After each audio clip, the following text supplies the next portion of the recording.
Dan pernah juga nih yang lebih menyeramkan. Ia merasa ada tangan yang sangat kurus dengan kuku-kuku yang panjang mengelus kepalanya saat ia sedang tidur. Dan Mbak Ara yakin kalau itu bukanlah tangan suaminya.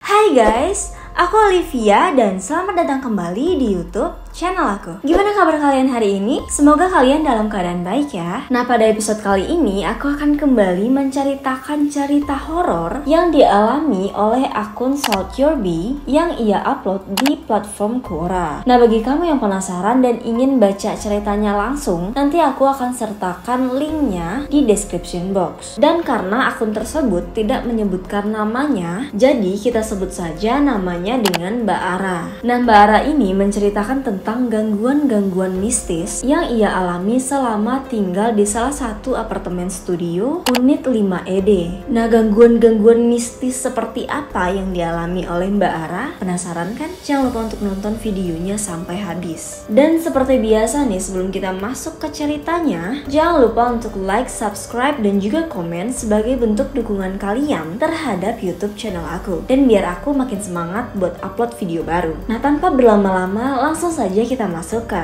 ceritanya. Nah, selama tinggal beberapa tahun di apartemen itu, Mbak Ara ini sudah 2 kali pindah kamar. Di kamar yang pertama nih, kamarnya itu berhadapan langsung dengan kolam renang. Dan kamar itu merupakan kamar yang penuh dengan perabotan. Jadi di kamarnya itu udah ada lemari, TV, kulkas, dan juga perabotan lainnya. Nah, kebetulan apartemen Mbak Ara ini berdekatan dengan hotel. Jadi saat itu kolam renang hotel dan juga apartemennya itu dijadikan satu. Selama tinggal di kamar yang pertama ini, Mbak Ara tidak pernah mengalami gangguan-gangguan mistis. Dan ia juga sangat suka dengan kamar itu, walaupun setiap pagi Mbak Ara ini sedikit merasa terganggu karena adanya suara yang sangat berisik dari arah kolam renang. Karena memang pada pagi hari, kolam renang itu dipenuhi dengan penghuni hotel maupun penghuni apartemen yang sedang berenang.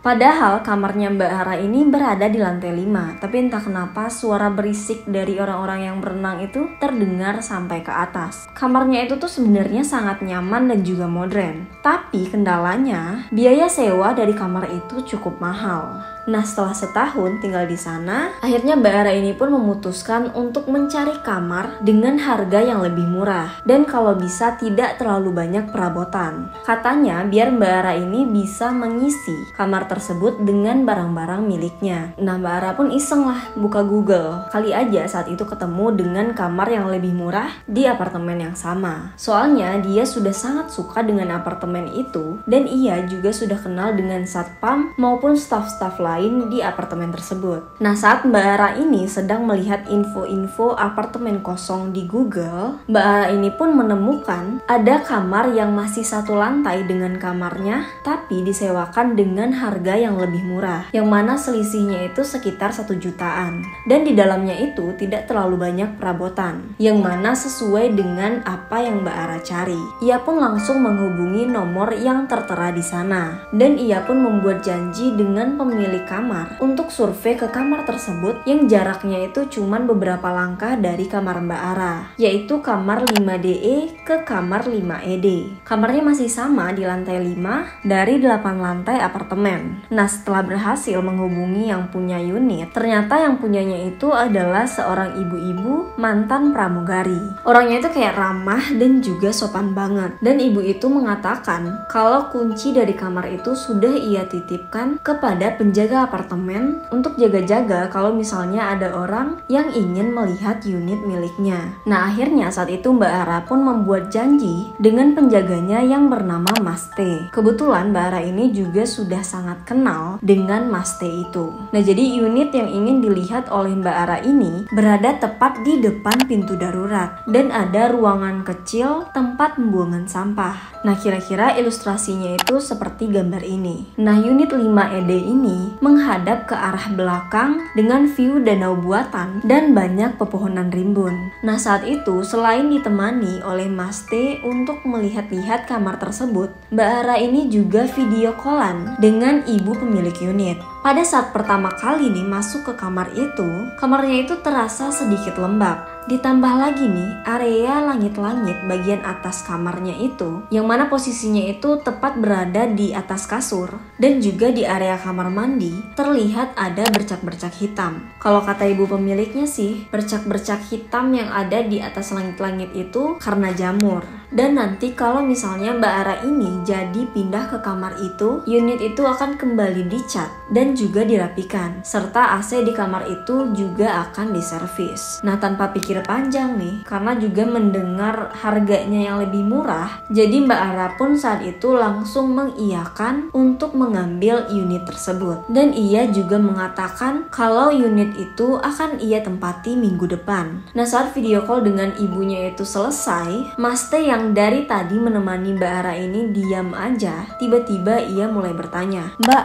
yakin mau pindah ke unit ini?" Nah, Mbak Ara pun saat itu langsung menjawab, "Yakin lah Mas. Lumayan kan harganya lebih murah daripada kamar yang kemarin." Terus Mas T ini pun kembali menjawab, "Oh ya udahlah Mbak, semoga betah ya di kamar ini." Nah, saat pindahan, atap langit-langit di bagian kamar dan juga kamar mandinya itu sudah sangat bersih. Nah, semuanya saat itu terasa aman-aman aja. Tapi nih, saat malam hari ketika Mbak Ara ini mau tidur, entah kenapa Mbak Ara ini merasa seperti ada yang memperhatikan dan juga menemaninya tidur. Dan selama tinggal di unit itu, Mbak Ara ini lumayan sering mendapatkan mimpi buruk. Tapi saat itu Mbak Ara ini tidak memikirkan hal-hal aneh. Yaudahlah ya, mungkin dia saat itu kecapean jadi berhalusinasi. Nah, setelah 4 bulan nih tinggal di apartemen itu, akhirnya Mbak Ara ini pun memutuskan untuk menikah. Dan sejak Mbak Ara ini menikah, kejadian-kejadian aneh di kamar itu mulai sering terjadi. Dan hal-hal itu terasa sangat menakutkan. Oh ya, saat itu Mbak Ara ini kerja di salah satu perusahaan pesawat internasional. Jadi ia diharuskan untuk bekerja dalam shift. Dan gak jarang juga nih Mbak Ara ini mendapatkan shift malam, yaitu sekitar jam 2 malam karena ada jadwal penerbangan subuh. Nah, suaminya Mbak Ara ini kebetulan bekerja di tempat yang sama dengan Mbak Ara. Jadi kadang ketika Mbak Ara ini pulang kerja, suaminya malah baru berangkat kerja. Dan kadang ketika suaminya pulang, Mbak Ara ini malah pergi kerja. Kebanyakan nih ketika Mbak Ara ini berangkat untuk kerja di shift jam 2 malam, suaminya ini masih berada di bandara. Jadi itu membuat Mbak Ara harus berjalan sendirian melewati koridor apartemen, naik lift, dan juga jalan ke lobi sendirian. Tapi untungnya ada mobil jemputan dari kantor yang selalu menunggu di lobi apartemen untuk menjemput Mbak Ara ini. Nah, biasanya nih Mbak Ara ini tidak pernah mengalami kejadian-kejadian mistis ketika ia ini berjalan menuju ke lobi.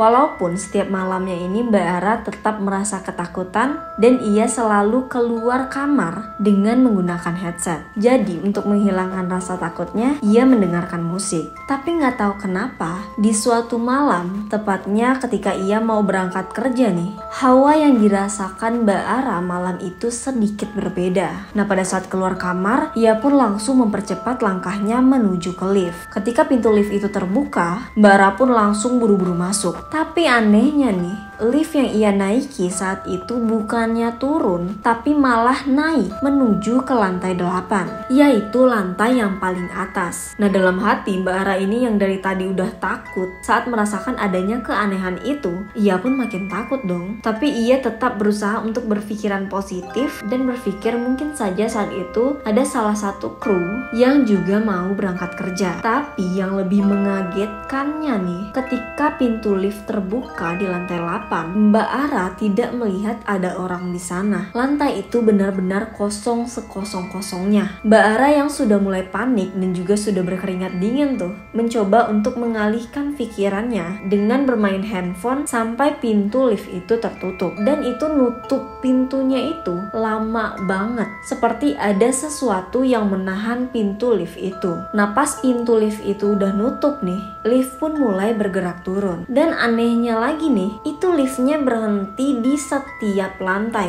Tapi setiap kali pintu lift itu terbuka, tidak ada siapa-siapa di depan lift. Lorong-lorong di setiap lantainya itu benar-benar kosong. Nah, Mbak Ara saat itu yang sudah sangat takut, ia pun mulai menangis. Dan ketika lift itu berhenti di lantai 3, barulah saat itu ada seseorang yang naik dan membuat perasaan Mbak Ara ini sedikit tenang. Nah, setelah kejadian itu, Mbak Ara pun menceritakan apa yang ia alami malam itu kepada suaminya. Tapi suaminya ini malah mengatakan liftnya rusak kali. Dan setelah kejadian menyeramkan yang dialami oleh Mbak Ara ini, ia mulai sering mengalami ketindihan. Sampai-sampai hal itu membuat ia takut untuk tidur karena sudah sangat sering. Dan pernah juga nih yang lebih menyeramkan, ia merasa ada tangan yang sangat kurus dengan kuku-kuku yang panjang mengelus kepalanya saat ia sedang tidur. Dan Mbak Ara yakin kalau itu bukanlah tangan suaminya, karena memang saat itu suaminya ini nggak ada di apartemen. Dan tak hanya itu, pernah juga suatu ketika Mbak Ara ini antara bangun dan juga tidur, ia melihat ada sosok Miss Kunti yang tubuhnya itu sangat tinggi dan juga kurus, seperti tulang yang hanya dibaluti dengan kulit, duduk di samping Mbak Ara. Dan saat itu Mbak Ara ini merasa tubuhnya ini nggak bisa bergerak dan mulutnya pun tidak bisa mengeluarkan suara. Dan kejadian itu juga sangat sering ia alami. Bahkan nih, sosok Kunti itu sudah sangat sering muncul di dalam mimpinya. Nah, beberapa bulan setelah kejadian itu, suami Mbak Ara pun mulai bercerita. Ia mengatakan bahwa ia juga pernah melihat sosok yang sama, yaitu si Miss Kunti yang berbadan kurus dan juga tinggi dengan rambut yang sangat panjang. Nah, karena sudah sangat sering mengalami kejadian-kejadian itu, baik dari ketindihan ataupun melihat hantu,